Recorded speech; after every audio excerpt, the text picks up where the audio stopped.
Assalamualaikum warahmatullahi wabarakatuh. Salam sejahtera untuk kita semua. Hari ini kita akan mempelajari tentang surat dalam mata kuliah Bahasa Indonesia pada pertemuan ke-6. Apakah surat itu? Surat merupakan alat yang digunakan untuk dapat menyampaikan maksud dengan secara tertulis atau sebagai salah satu jenis komunikasi tulisan. Surat sebagai alat menyampaikan berita secara tertulis yang isinya mengenai pemberitahuan pernyataan, permintaan, dan sebagainya kepada pihak lain.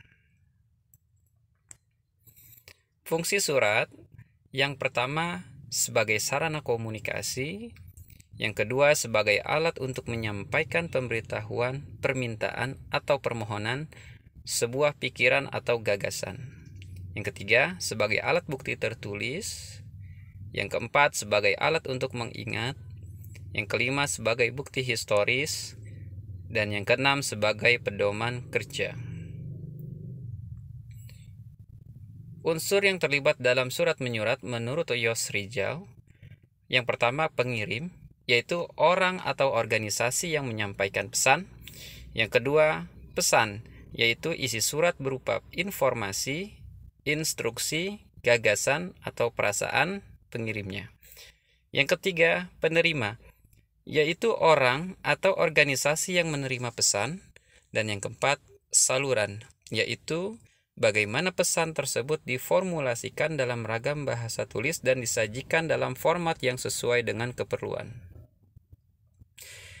Jenis-jenis surat dilihat dari kepentingan dan pengirimnya. Surat dibedakan menjadi surat pribadi, surat dinas, surat niaga, dan surat sosial.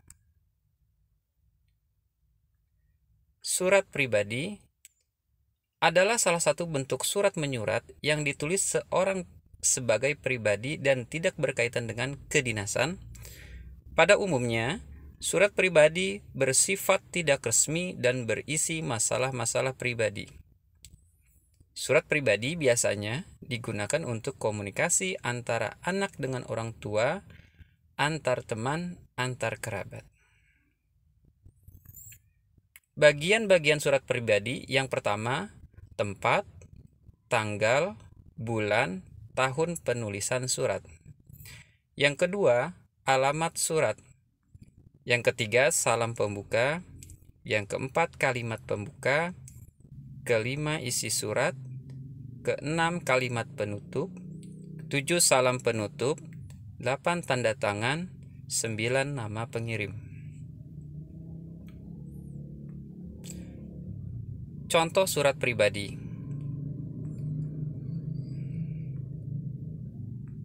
Yang kedua, surat resmi atau dinas. Surat resmi merupakan sarana komunikasi tertulis untuk menyampaikan informasi dari seseorang, organisasi, instansi, maupun swasta kepada pihak lain. Adapun fungsi surat dinas ialah sebagai sarana untuk menyampaikan permohonan, pemberitahuan, pemikiran, alat bukti tertulis dan alat pengingat, bukti sejarah. Contohnya, surat-surat bersejarah dan pedoman kerja, misalnya surat keputusan. Bagian-bagian surat resmi, yang pertama kepala surat, yang kedua tanggal surat, yang ketiga nomor surat, keempat lampiran, kelima hal atau perihal, keenam alamat tujuan, 7 salam pembuka, 8 isi surat, 9 salam penutup, 10 nama jabatan dan tanda tangan, 11 tembusan, 12 inisial atau pengonsep.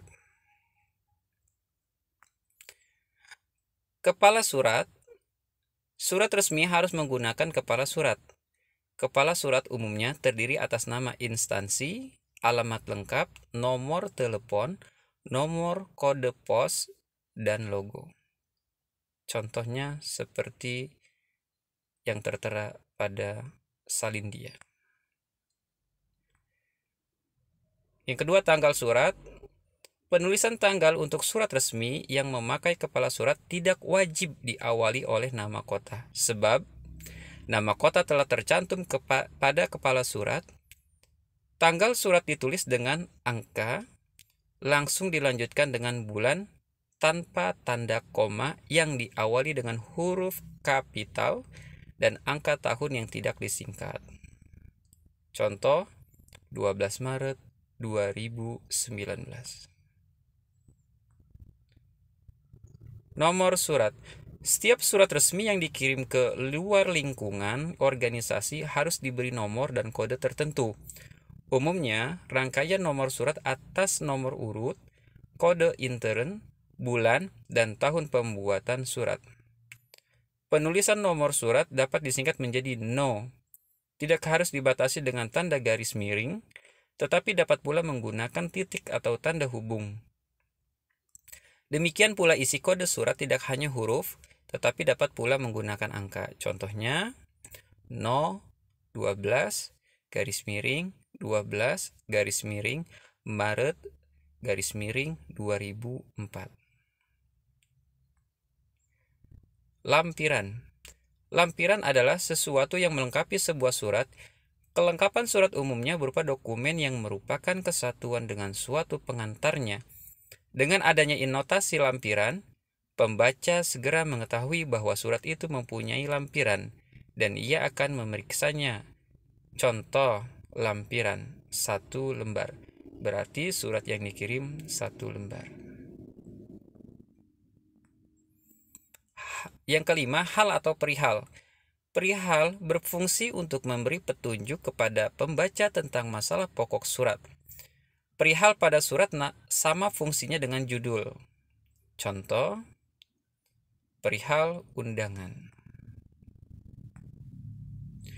Yang keenam, alamat tujuan. Penulisan alamat tujuan harus memerhatikan segi kepraktisan karena alamat tujuan merupakan petunjuk langsung bagi penerima.